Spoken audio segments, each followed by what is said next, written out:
The Galactic Academy of Unified Species was old, very old. It had stood on the planet Prime for 12,000 years. Its towers were made of crystal that glowed with soft blue light. They rose high above the thick methane clouds that covered the world. For thousands of years, warriors from 100 different planets had come here to train. The Academy had seen every kind of alien, silicon creatures that looked like living rocks, psychic beings that could read minds, armored giants with shells harder than steel. All of them had learned to obey the Academy. All of them had been shaped into proper soldiers. The Academy had never failed to break a student, not once in 12,000 years. Then humanity was discovered. Commandant sat in his office high in the central tower.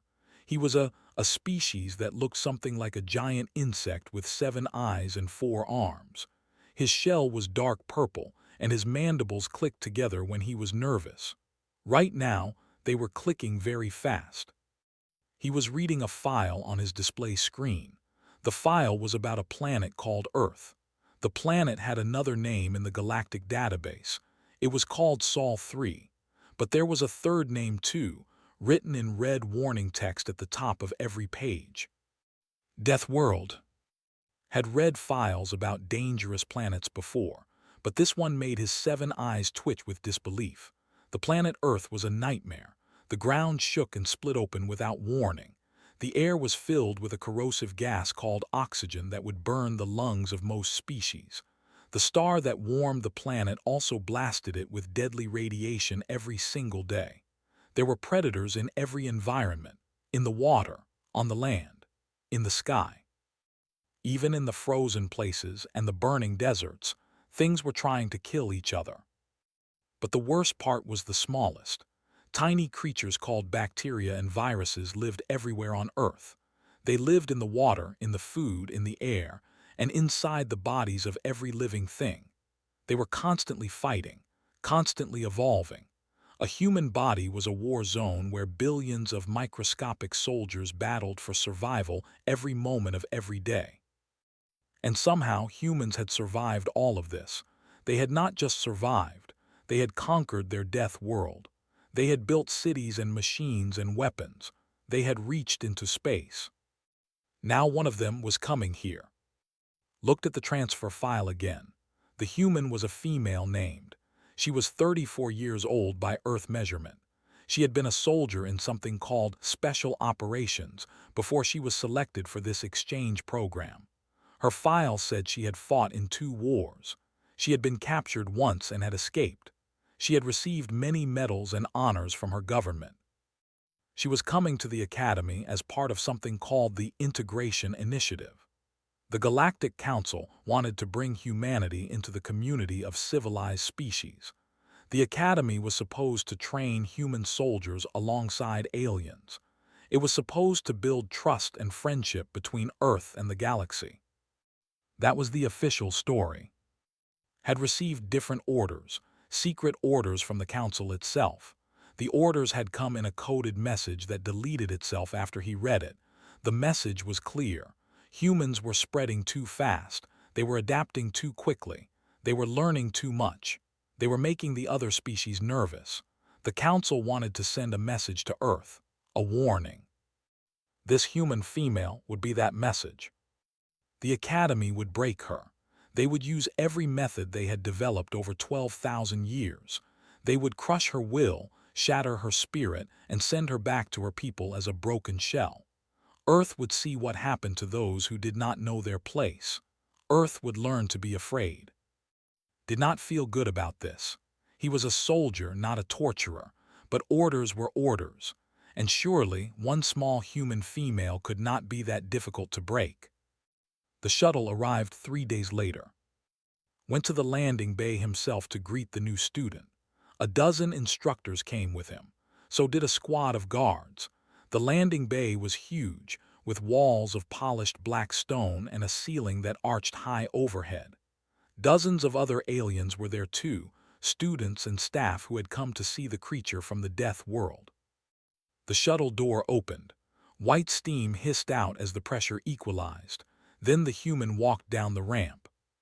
She was small. That was the first thing noticed. She stood only about 1.7 meters tall. Most species at the academy were much larger. Her body was soft, covered in brown skin with no armor or shell or scales. Her head had dark hair pulled back behind it. She wore a simple gray uniform with symbols on the shoulders. She should have looked weak. She should have looked frightened. She did not. Her eyes swept across the landing bay. They moved from face to face, position to position, exit to exit, had seen that look before. It was the look of a predator entering new territory. She was not looking at the room. She was analyzing it, calculating angles and distances, identifying threats and escape routes. One of the instructors, a psychic species with large black eyes and gray skin, leaned close to her mind, the whispered. I tried to read her surface thoughts. She is not afraid. She is cataloging us like a hunter studying prey. Felt his mandibles click nervously. The human walked up to him and stopped. She looked up at his face, completely unafraid of his size or his sharp mandibles or his 7 unblinking eyes. Commandant, she said. Her voice was calm and steady. I am Lieutenant Commander. Thank you for accepting me into your academy. I look forward to learning from you. She held out her hand, knew this gesture from his studies. Humans pressed their hands together as a greeting. He reached out with one of his 4 arms and took her small, soft hand in his armored claw. Her grip was strong, much stronger than he expected, and her skin was warm, very warm. Humans, he remembered from the file, maintained a constant internal temperature of 37 degrees. Their bodies burned fuel like engines to stay warm. They were always warm, even in the cold. They were like small furnaces wrapped in soft skin. Welcome to the academy, said. I hope you will find your training here, educational. The human smiled. It was a strange expression, showing her teeth. On most species, showing teeth was a threat, but humans did it to show friendliness. Found it unsettling. I always do, said. As she walked past him into the academy, felt a strange sensation. It took him a moment to identify it. It was doubt. For the first time in his long career, Commandant was not certain that the academy would succeed.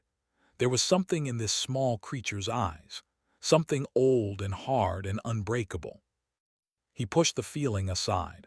The academy had broken 10,000 students. It would break this one too. It had to. The first week at the academy was designed to break the spirit of any new student. Had seen it work on warriors from the most dangerous species in the galaxy. Soldiers made of living stone, champions with armor that could stop plasma fire, masters who could kill with a thought. All of them had fallen to the academy's methods. The human refused to fall. They started with sleep deprivation. Students were kept awake for days using bright lights, loud sounds, and constant interruptions. Most species began to break down after 70 hours without rest. Their minds grew confused. Their bodies grew weak. They became easy to control. Simply adapted. The instructors watched through cameras as she lay on her hard bed in the darkness between noise attacks. She was not sleeping. Her eyes were open, but her breathing had slowed. Her heartbeat had dropped. She was doing something she called combat rest. Her body and mind were resting in small pieces, a few minutes at a time, while still remaining alert to danger.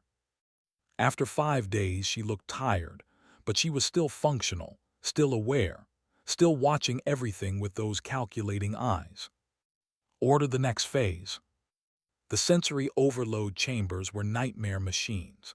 Students were locked in small rooms where lights flashed in painful patterns, sounds screamed at frequencies that damaged hearing, and the walls themselves vibrated to shake the bones.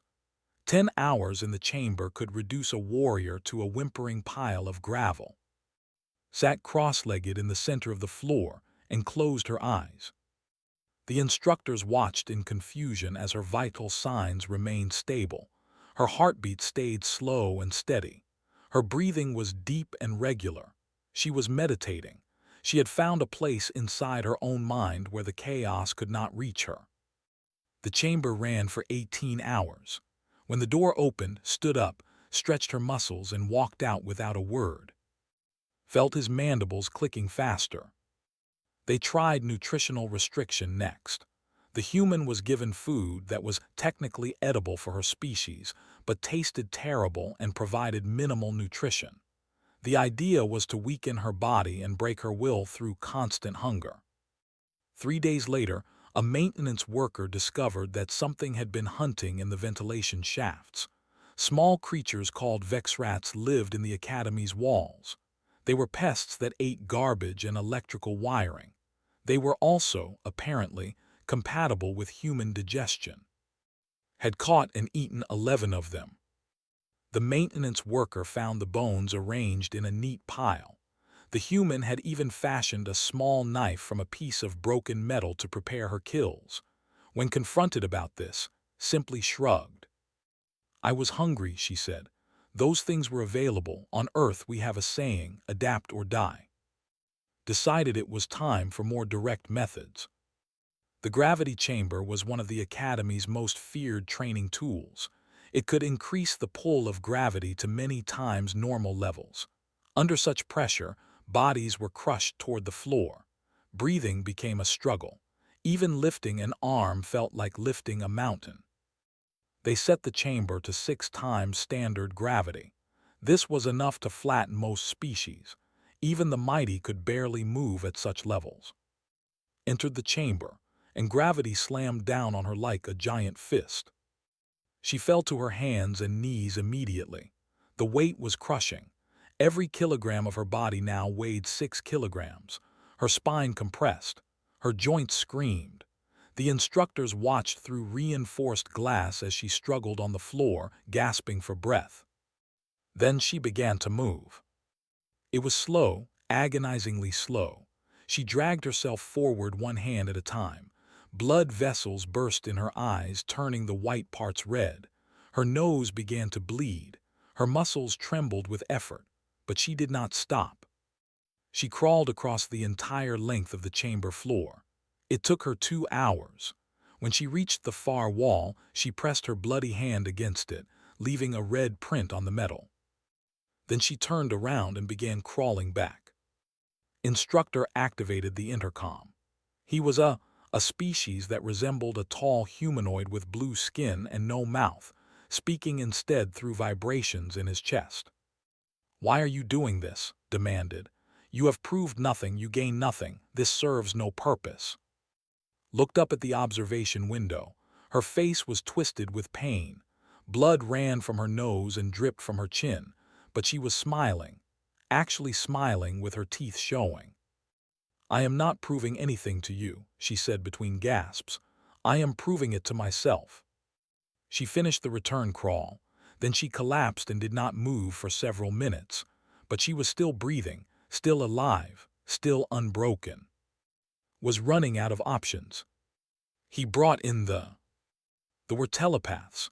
They could reach into a mind and twist it like wet clay. They could cause pain without touching the body. They could break a person's will by attacking their thoughts directly. 3 of the Academy's strongest surrounded in a bare room. "You will kneel," one of them said, reaching into her mind with psychic fingers. What they found there was not what they expected. The human's mind was not organized like other species. Most beings had their thoughts and memories arranged in patterns that they could navigate easily. The human mind was different. It was layered like armor. There was a surface level that she allowed them to see. Beneath that were doors, locked doors, and behind those doors were things that made the recoil in horror. They saw fragments, explosions in crowded places, dead children in rubble, a war fought in burning cities, captivity, pain, escape, more pain. The human had not hidden her trauma. She had built walls around it. She had turned her suffering into fortresses that protected her core self. 2 of the collapsed, overwhelmed by the psychic backlash. The third, a young male, began screaming and did not stop for several hours. Only the eldest, a master named, remained standing. She walked out of the room on shaking legs and found waiting in the corridor. "Well," demanded, Is she broken? Looked at him with her large black eyes. For the first time in his life, saw fear in his face. Her mind is a weapon, whispered. She has taken every terrible thing that has happened to her and turned it into armor. We cannot break her this way. We would destroy ourselves trying. His mandibles clicked in frustration. Then what do you suggest? Was quiet for a long moment.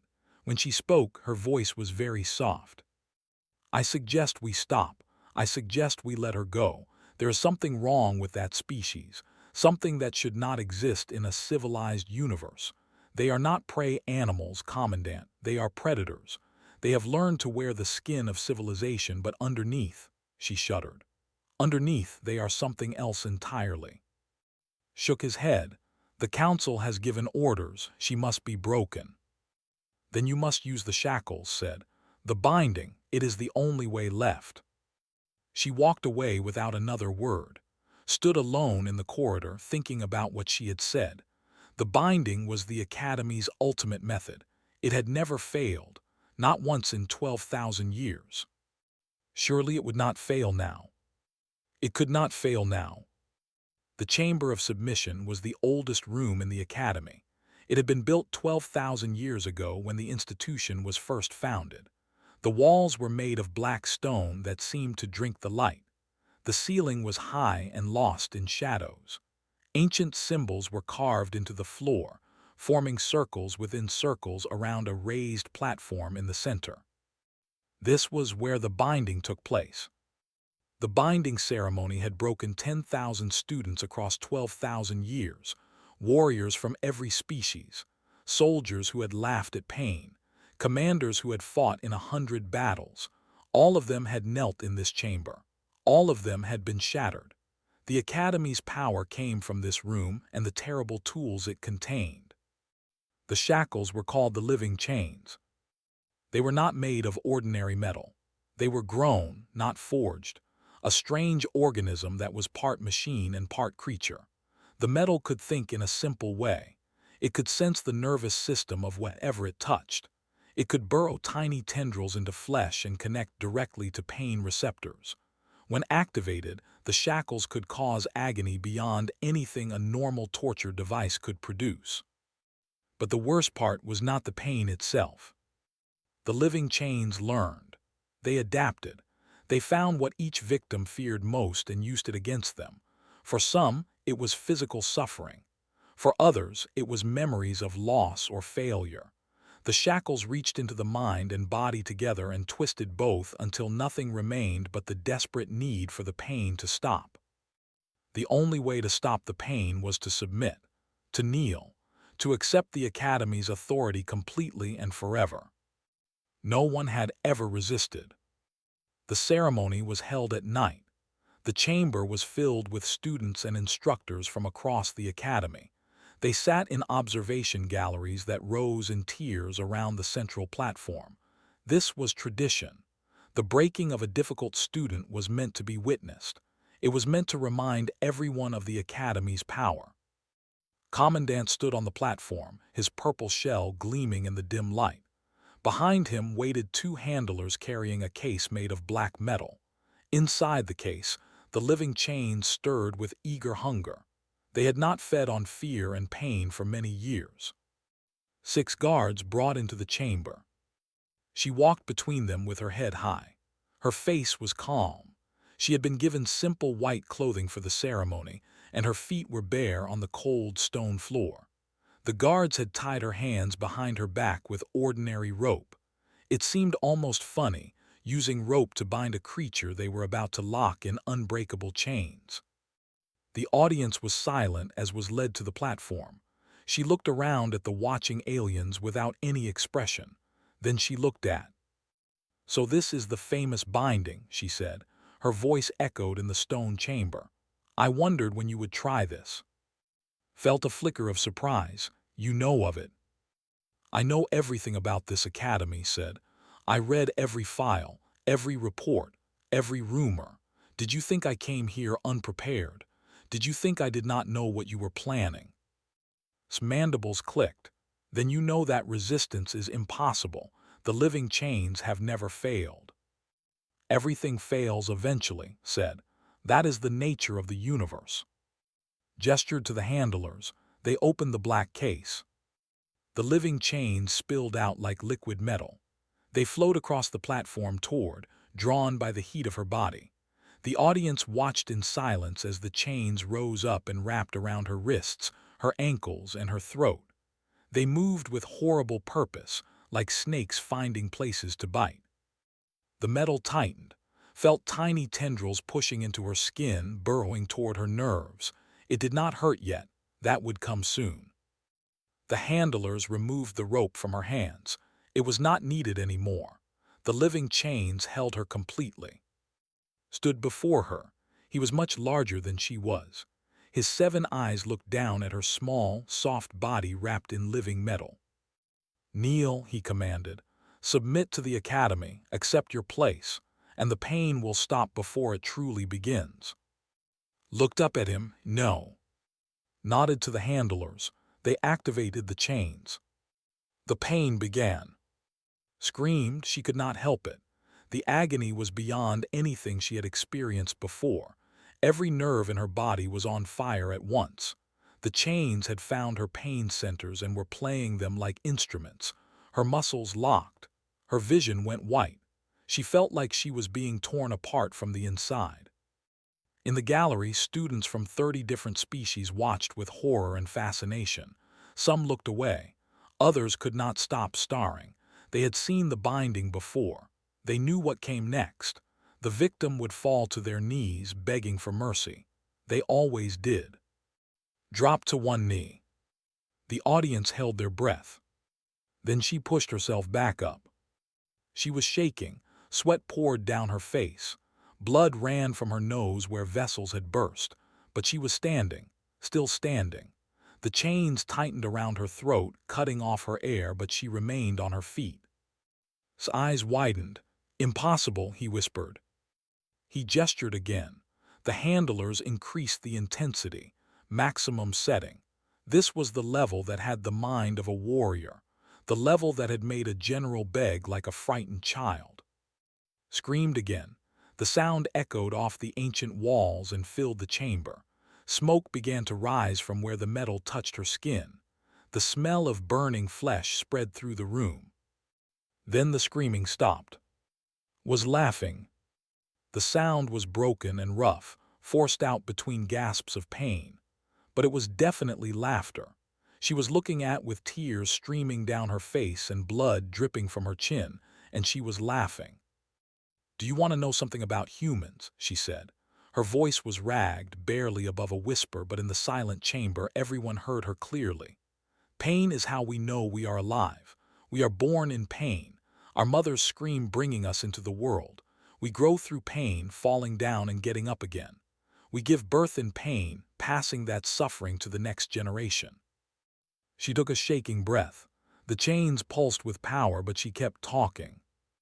Your entire species would die from what we call minor surgery. A human child learns to walk by falling hundreds of times. We break our bones and they heal stronger. We tear our muscles and they grow back thicker. Pain is not our enemy.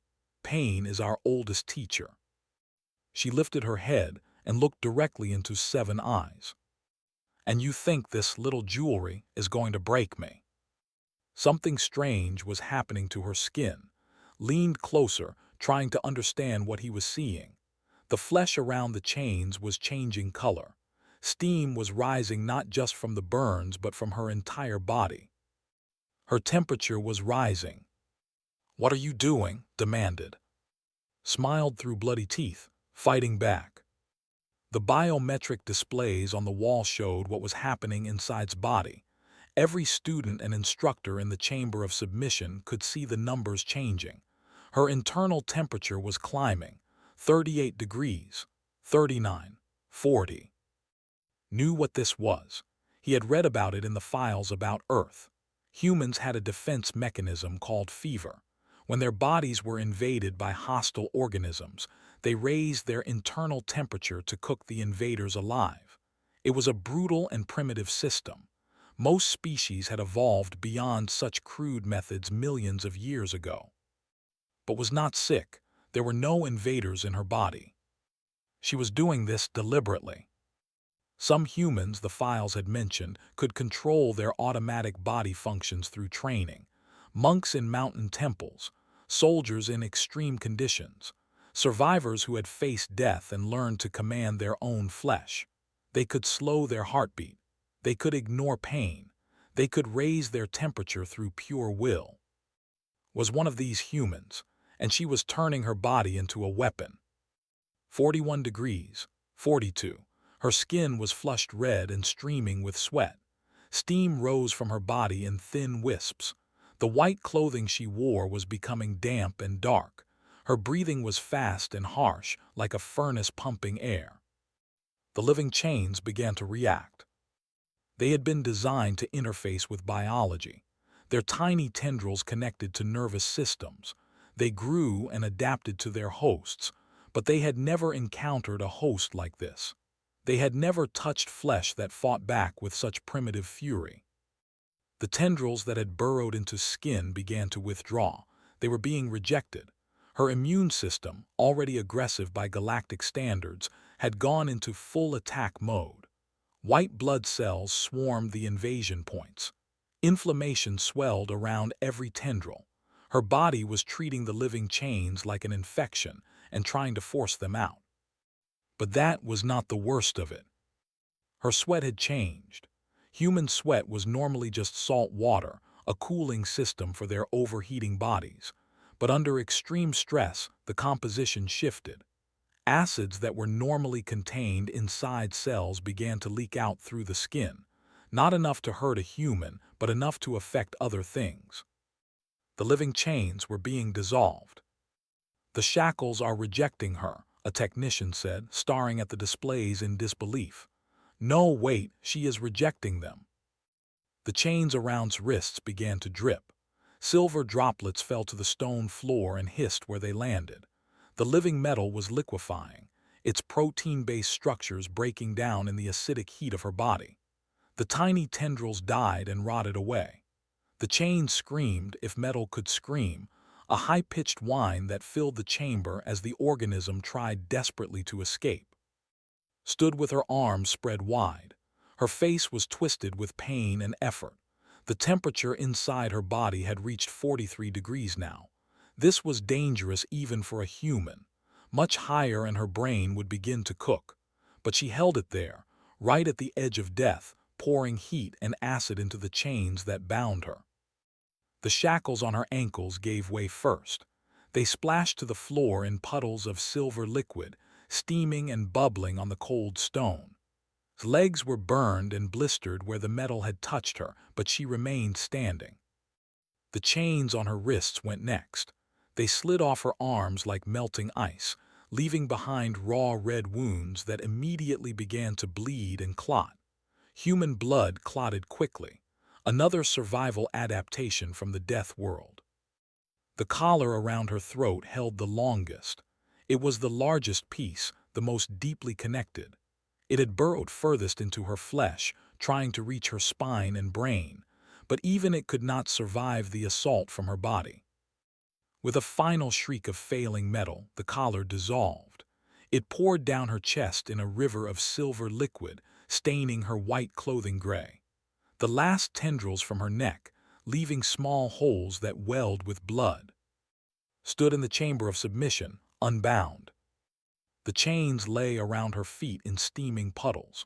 12,000 years of perfect success had ended in 30 minutes of human defiance.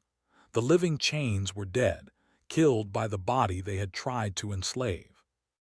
The chamber was absolutely silent. No one moved. No one spoke. They had just witnessed the impossible. Swayed on her feet, her body temperature was dropping now, falling back toward normal levels. The effort had cost her greatly. She was covered in burns and wounds. Her skin was red and blistered. Blood ran from dozens of small holes where the tendrils had been. She looked like she had walked through fire. But she was alive, and she was free. She looked up at Commandant. Her eyes were bloodshot and ringed with dark circles. Her lips were cracked and bleeding, but there was something in those eyes that made take a step backward without meaning to. "My turn," said. She took a step forward, then another. She was walking toward him. Her movements were slow and painful, but they were steady. She was not running. She was not attacking. She was simply walking, and somehow that was more terrifying than any charge. "Guards," commanded. His voice came out weaker than he intended. "Stop her." 6 guards moved to intercept. They were armed and armored, each one 3 times her size. They should have been able to crush her without effort. The first guard reached for her, moved. It was not fast exactly, but it was precise. She stepped inside his reach, pressed 2 fingers against a spot on his neck, and he collapsed. The second guard swung at her. She ducked under the blow, touched a point beneath his arm, and he fell screaming. The third and fourth came together. She dropped low, swept a leg behind one and pushed the other off balance, then struck nerve clusters that left them both paralyzed. The fifth guard hesitated. The sixth tried to run. In less than 1 minute, all 6 guards lay on the ground. They were alive but unable to move, had not killed anyone. She had not even truly hurt them. She had simply shut them down with touches to specific points on their bodies. She had studied them, all of them, every species at the academy. She had learned their weak points, their vulnerabilities, their pressure points. She had been preparing for this moment since the day she arrived. The audience in the galleries was frozen with shock. Instructors who had trained warriors for centuries sat paralyzed with disbelief. Students who had thought themselves powerful realized they were nothing compared to this small creature from the death world. Walked up the steps to the platform where stood. She stopped in front of him, looking up at his towering form. She was so small, so fragile, so impossibly dangerous. "Now," she said, and her voice was soft but carried to every corner of the chamber, "we are going to have a conversation, and you are going to listen very carefully." His mandibles were clicking so fast they blurred. He had never felt fear like this, not in all his years of war and command. He was looking into the eyes of a predator that had just proven it could not be caged. "What do you want?" he whispered. Smiled. It was not a friendly smile. "I want you to understand something," she said. "Something very important about my species, something the Galactic Council needs to learn." She leaned closer and could feel the heat still radiating from her damaged body. "We do not break." Stood on the platform, surrounded by the puddles of melted chains and the bodies of fallen guards. Her burned and bloody body was barely holding together. Every breath hurt. Every movement sent waves of pain through her damaged flesh. But she remained standing, because standing was what she did. Commandant looked down at her. His 7 eyes blinked in sequence, a sign of deep distress in his species. His mandibles had finally stopped clicking. He seemed to have moved past fear into a kind of numb acceptance. "What happens now?" he asked. His voice was quiet. "Do you kill me, destroy the academy, take revenge for what we tried to do to you?" Shook her head slowly. "No." The word hung in the silent chamber. The audience in the galleries leaned forward, straining to hear. "Then what?" Took a deep breath. When she spoke, her voice was clear and steady despite the damage to her body. "You have 2 choices," she said. "2 paths forward from this moment. I am going to explain both of them, and then you are going to pick one. Choose wisely, Commandant. The future of your academy depends on it." She held up one finger. Her hand was burned and blistered, but she kept it raised. "Option 1. I leave this chamber, contact my government, and tell them exactly what the Galactic Council authorized to be done to one of its soldiers. I tell them about the sleep deprivation, the gravity chamber, the psychic attacks. I tell them about the living chains and the chamber of submission. I tell them that the great and ancient academy tried to break a human and failed." She paused, letting the words sink in. "Humanity is new to your galaxy. We are still deciding what we think of you. We have met peaceful traders and hostile empires and everything in between. We are still learning who our friends are and who our enemies are. If I make that call, that question will be answered. Earth will know that the Galactic Council views us as a threat to be suppressed. We will respond accordingly. His eyes widened. That would mean war. Yes, said simply. It would. And you have seen what one human can do. One human from a death world, armed with nothing but her body and her will. Imagine what happens when 1 billion of us come to your stars with weapons and ships and the knowledge that you tried to break us. The chamber was silent. Every alien present was imagining the same thing. They had all seen the files about Earth, the wars that species had fought among themselves, the weapons they had built, the things they had done to survive on a world that tried to kill them every single day. Held up a second finger. Option 2. This never happened. I graduate from your academy with full honors. My records show that I completed advanced training and exceeded all expectations. I return to my people as a success story, proof that humans and aliens can work together. She lowered her hands. In exchange, you tell the Galactic Council that their plan failed. You tell them that humans cannot be subdued through conventional methods. You tell them that we are not a threat to be suppressed but a species to be respected. You recommend peaceful integration instead of hostile containment. She looked around the chamber at the watching aliens. And you personally ensure that no other human who comes through these doors is ever treated the way I was treated. No more secret orders. No more breaking ceremonies. We are trained as equals, or we are not trained at all. Was quiet for a long moment. His mandibles moved silently as he processed her words. Why would you offer this? He asked finally. After everything we did to you, why would you give us a chance to walk away? His expression softened slightly. Because war is expensive. Because my species has fought enough wars to know that there are no winners, only survivors.